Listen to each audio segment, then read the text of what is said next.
Eh bien bonjour à toutes et à tous, ici Ketal et aujourd'hui une vidéo sans introduction parce que j'ai une grande annonce à vous faire.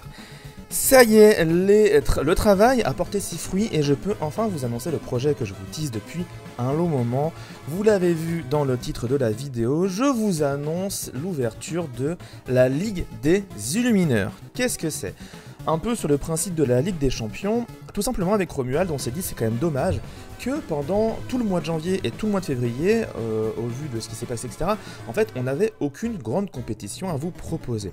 Alors évidemment, il y a du Pixelboy, il y a plein de choses et tout à côté, mais on voulait pas nous-mêmes faire des matchs, streamer les matchs qu'on faisait nous-mêmes, etc. Et on s'est dit comment on peut faire pour avoir un tournoi cool, intéressant à la fois pour nous à commenter, mais surtout intéressant à regarder et quelque chose qui nous apporte des choses qu'on n'avait pas encore vues. Et de là, nous est venue l'idée de la Ligue des Illumineurs. De quoi il s'agit ? C'est un tournoi qui se déroulera le dimanche 4 février, donc dimanche là qui arrive, parce que normalement cette vidéo sort lundi. Elle devait sortir un peu plus tôt, mais bon, le week-end c'est pas passé comme prévu. Mais toujours est-il que ça arrive dimanche là tout de suite, le dimanche 4 février, à partir de 16 h sur la chaîne Twitch Ketal TV. Le lien est en description, le lien sera affiché à l'écran, etc. Bref, de toute façon le lien est partout et on fera de la com dessus les jours arrivants, ne vous inquiétez pas. Petite notion quand même, ce tournoi est sponsorisé par la boutique Trollune, qu'on remercie énormément, grâce à qui on va avoir quelques lots, en tout cas un gros lot à proposer. Vous en saurez plus évidemment le jour même aussi au niveau du sponsor. Mais voilà, encore un grand merci à la boutique Trollune d'avoir accepté de jouer le jeu et d'avoir accepté de nous filer un coup de main en échange, évidemment, du fait qu'on parle d'eux, parce que c'est quand même une boutique très cool. En même temps, j'y vais tous les jeudis, donc normal qu'elle soit un peu cool. Donc, en quoi consiste la Ligue des Illumineurs ? C'est un tournoi sur invitation. On voulait pas, surtout on n'avait pas les moyens de faire un tournoi avec des centaines de personnes en ligne et de gérer ça correctement, donc on a préféré contacter plusieurs équipes. À la base, on était parti sur un tournoi avec 8 équipes sur 2 jours, et en fait, certains refus, et puis surtout aussi le fait que notre emploi du temps avec Romuald s'est retrouvé très restreint, a fait qu'on a préféré au final valider juste 4 équipes et faire un tournoi juste le dimanche. Sinon, ça aurait été avec 8 équipes sur 2 jours. Là, on fait 4 équipes sur un jour, c'est très bien comme ça.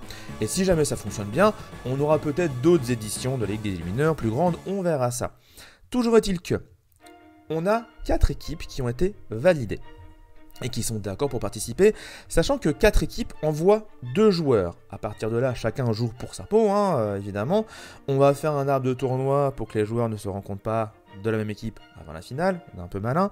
Mais toujours est-il que on a 4 équipes et vous allez reconnaître pas mal de noms pour ceux qui sont habitués des compétitions de l'Orcana. C'était un peu le but évidemment, c'était de contacter des équipes déjà présentes sur la scène compétitive ou alors potentiellement des gens qui créent du contenu sur l'Orcana, des choses comme ça. Bref, on a essayé de contacter plein de monde. Les équipes qui seront présentes lors du tournoi, les voici. La première, vous la connaissez, elle a été très souvent présente et on en a beaucoup parlé. Il s'agit de l'équipe TSI, l'équipe que voici, vous connaissez la vanne. L'équipe TSI qui va être composée de Pata et de Paresseux. Pata et Paresseux qui sont 2 dinosaures du Discord francophone avec lesquels on faisait des débats jusqu'à je sais pas quelle heure alors que le jeu n'était même pas encore sorti, donc de vieux de la vieille dans un sens, qui sont présentes dans une équipe qui est extrêmement compétitive bien évidemment. Et donc on a hâte de voir ce qu'ils vont pouvoir faire dans ce tournoi. La deuxième équipe, vous la connaissez aussi, on a déjà eu plusieurs de leurs représentants dans nos lives avec Romuald. C'est la team Savior qui va être menée par Obscurity lui-même et Junior. Pareil, 2 gros joueurs, on attend beaucoup de leur part en termes de compétition, j'espère qu'ils vont bien aimer le format et qu'ils vont nous donner des trucs sympathiques. Ne vous inquiétez pas, le format, on en parle juste après. La troisième équipe qui peut-être est moins connue et pourtant elle mériterait d'être connue. La team Soul Fusion qui s'est formée il n'y a pas si longtemps, équipe en grande partie lyonnaise justement, lyonnaise et aussi sur de la France, Clermont-Ferrand, tout ça. Et pourquoi vous pouvez un peu la connaître ? Parce qu'à Angers, dans le top 8, il y avait un de leurs joueurs, Calcinox, qui a fait top 8 à Angers, qui était d'ailleurs le seul joueur vraiment d'une grosse team, si je ne me trompe pas, est présent dans le top 8. Et donc la team Soul Fusion qui aura Calcinox et aussi Scalba, 2 excellents joueurs lyonnais que je rencontre toutes les semaines et je peux vous assurer que pour les avoir recroisés jeudi, ils sont au taquet et ils sont en train de se triturer les méninges pour savoir avec quoi ils viennent à ce tournoi. Et la 4e équipe, qui n'est pas une équipe de joueurs compétitifs pour le coup, mais de très bons joueurs quand même, et je pense vraiment qu'ils peuvent créer la surprise. La team d'Entrejeux Studio, vous le savez, je fais partie du groupe Entrejeux Studio. Si vous ne connaissez pas Entrejeux Studio, je rappelle que c'est un groupe de différents créateurs de contenu sur jeux de cartes, jeux de rôle, jeux de figurines, jeux de plateau, bref, tout type de jeu. Et en l'occurrence, nous avons deux des experts Lorcana de la team Entrejeux Studio, avec Dandy Meeple, qui est aussi TSI, mais bon, il avait les deux casquettes, il pouvait choisir, et Sasuken, qui est aussi pour le coup un joueur lyonnais qui se connaisserait très bien.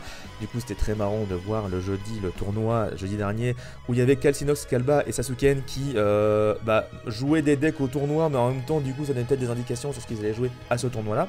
C'est très rigolo. Mais donc voilà, deux joueurs qui jouent très bien, qui sont très motivés par la compétition et qui ont déjà fait des résultats vraiment pas mauvais. 4 équipes qui sont là, prêtes à en découdre, dans un format très particulier. Pourquoi un format très particulier? Alors, les règles du tournoi. Pour faire simple, c'est un tournoi à élimination directe. C'est un peu comme un top 8, c'est-à-dire que nous avons 8 joueurs, ils vont jouer des matchs en BO3 de 50 minutes. Et quand celui qui perd, il est éliminé du tournoi, tout simplement. Donc on va avoir 4 quarts de finale, 2 demi-finales et une finale. Donc à partir de 16 h le dimanche 4 février, on va enchaîner les 7 matchs. Bon, avec 2-3 pauses de temps en temps, etc. bien sûr. Au niveau du format du tournoi, ce qu'on voulait éviter en fait, c'est d'avoir un tournoi, vu que c'est que des tops en soi, on peut pas vraiment choisir genre quel match choisir pour avoir des matchs intéressants, contrairement aux rondes quand on a un tournoi de 200 joueurs, etc. Donc, on a dû un petit peu manœuvrer pour éviter de se taper que des matchs de violet-rouge et de jaune-gris. Évidemment, faut pas déconner, on n'a pas envie de voir que des miroirs et des matchs comme ça, et on voulait voir un peu autre chose. La première règle, c'est que chaque équipe donc, devra jouer des couleurs différentes de son partenaire. Ce qui veut dire que le joueur numéro 1 va jouer 2 couleurs, 2 encres, et que le joueur numéro 2 devra jouer 2 autres encres. Donc, à eux deux, ils doivent avoir 4 encres différentes. Ils ne peuvent pas avoir une encre en commun. Donc déjà, ça évitera que les deux joueurs se ramènent avec le même deck, et que potentiellement, on ait des matchs miroirs à un moment du tournoi. Et là où c'est plus compliqué, et où c'est très intéressant en termes de méta, c'est tout simplement que il y a 3 règles en plus. Encore une fois, on voulait éviter d'avoir les mêmes matchs de top qu'on avait toujours. Et pour ça, on a dû faire des bans assez violents potentiellement, mais qui vont permettre d'avoir une méta complètement neuve. Et là, donc, les 3 règles, elles sont très simples. Durant ce tournoi, les joueurs n'ont pas le droit de jouer la combinaison de couleurs rubis améthyste. Ils n'ont pas le droit de jouer la combinaison de couleurs ambre acier. Ils n'ont pas le droit de jouer la combinaison de couleurs saphir rubis. 3 combinaisons de couleurs qui sont interdites. Pourquoi ça? Premièrement, parce qu'on les a beaucoup vus dans les tournois précédents et on les voit beaucoup en ligne. Et donc, on voulait essayer de vous proposer à la fois aux spectateurs, puis nous aussi à commenter, des matchs qui sortent de l'ordinaire et qui sont très intéressants. Et l'autre intérêt, c'est qu'en sortant les decks dominants de la méta, notre but, c'est de créer une nouvelle méta que les joueurs vont devoir expérimenter. De toute façon, ils ont le temps, ça tombe bien, vu qu'il n'y a pas de grosse compétition avec le chapitre 3. Donc, autant s'amuser sur la fin de chapitre 2 et essayer justement cette nouvelle méta et de trouver quelle combinaison de deck peut le mieux s'en sortir. Et donc, bien sûr, certains dans le chat vont dire « Ah, mais il y a telle couleur qui est trop cheatée, mais il y a telle couleur qui est trop cheatée. » Mais là, après, nous, on laisse les joueurs se faire leur opinion et venir avec ce qu'ils pensent être le meilleur choix possible. Et donc, ils vont devoir tous gérer 2 decks avec des couleurs complètement différentes qu'ils pensent être les meilleurs decks possibles pour vaincre cette méta. Évidemment, ça rend les choses, à mes yeux, très intéressantes. Et certes, c'est pas le format compétitif habituel, mais notre but ici, c'est de promouvoir la compétition de Lorcana, c'est-à-dire les équipes, les joueurs, les formats, notre stream, notre commentaire, etc. De promouvoir tout cet univers compétitif français qu'on a en ce moment, sans pour autant que ça soit exactement le même format compétitif qu'actuellement, et surtout pour avoir quelque chose qui sera très agréable pour les spectateurs. Le but, c'est vraiment nous de faire un truc qui sera agréable à regarder, et si jamais c'est pas le même format ultra compétitif qu'on a actuellement, c'est pas grave.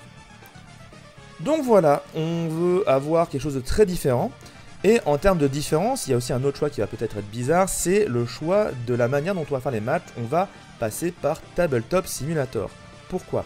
Premièrement, on avait 3 choix. On avait Tabletop Simulator, le remote en physique avec des caméras, et Pixelborn. Pour le physique, le problème qu'on a eu, c'est que la qualité des caméras, c'est complètement aléatoire, parce qu'on n'est pas sûr que les joueurs auront des bonnes caméras, donc ce sera peut-être pas forcément super agréable à regarder. Vu que c'est un format différent, une méta différente, peut-être que les joueurs n'ont pas les bonnes cartes pour faire les bons decks qu'ils voulaient, et on voulait pas qu'ils achètent des cartes juste pour ça. Et aussi, c'est très difficile d'empêcher la triche dans ce genre de format, et on voulait pas se prendre la tête, et on voulait pas non plus que les joueurs se mettent en tête ah là là, ça se trouve il a triché, etc. pour avoir telle carte dans sa main à tel moment, blablabla. Voilà, pas de physique par rapport à ça.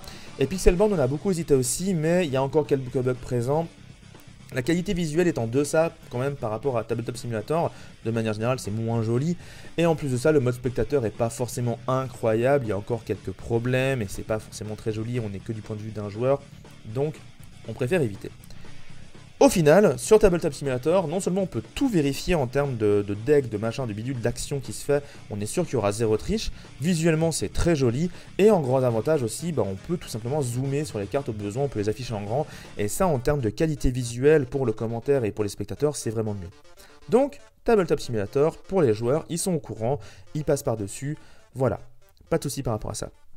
Donc voilà, je vais pas trop épiloguer, vous en saurez plus peut-être dans les jours à venir, mais sachez qu'il y a donc ce grand rendez-vous dimanche, j'espère que vous serez nombreux à venir voir, ce qui j'espère sera un grand spectacle pour vous avec des matchs inédits, des decks très différents d'habitude, et des joueurs qui vont quand même se battre pour un display du chapitre 2, on a quand même réussi à choper des lots grâce encore une fois à la boutique Trollune qu'on remercie. Et donc c'est pas non plus un truc pour rigoler, il y a quand même un lot à la clé et un display pour 8 joueurs, mine de rien c'est plutôt une bonne récompense je trouve. Il suffit de gagner 3 BO3. Le joueur qui gagne ces 3 BO3, il gagne un display chapitre 2. Voilà, comme ça. Donc, j'espère que ça va vous plaire, j'espère que vous serez nombreux. Bien évidemment, si vous n'êtes pas disponible dimanche, il y aura tout en VOD sur la chaîne YouTube, vous vous en doutez. Mais j'espère quand même que vous serez nombreux pour encourager les joueurs sur le chat et pour regarder avec nous ces parties, réagir avec nous, interagir avec nous. C'est quand même l'intérêt du stream, c'est que vous soyez présents pour regarder tout ça. Sur ce, je vous fais des gros bisous, j'espère que cette annonce vous hype un peu et que vous avez hâte. N'hésitez pas à dire en commentaire ce que vous en pensez, j'ai hâte d'avoir vos retours. Ciao tout le monde.